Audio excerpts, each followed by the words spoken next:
சரி, இவ்வளவு பெருசா வாங்கி தர சொல்லி பார்த்தா இப்போ யானை வைக்கிறதுக்கு இடமே இல்லை. கரண்ட் எல்லாம் எங்கதான் மாட்டுறது? ஃபுல்லா இருக்கு. என்ன பண்றது? உள்ளார ஒரு ஸ்டாண்ட் புதுசா வச்சிருக்காங்கல்ல, அதை இங்க அடிச்சிருக்கலாம் கிச்சன்ல. அதான் இங்க இருக்கு ஸ்டாண்ட், இதுல மாட்டலாம். என்னது இது? இதுலயே மாட்ட முடியல. சரி, அதுல மாட்ட முடியல என்ன, இதுல வச்சிடலாம்.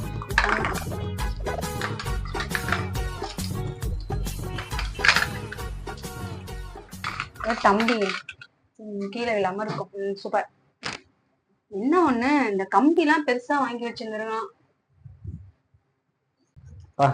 போன்ல வேற சார்ஜ் வேற கம்மியா இருக்கு. ஃபர்ஸ்ட் சார்ஜ் போடும்.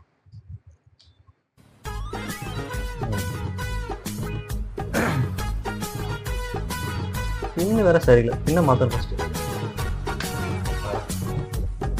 என்ன இது? இதுக்கு மேல என்ன நடந்து பார்க்க ரிலேட்டட் வீடியோ கிளிக் பண்ணுங்க.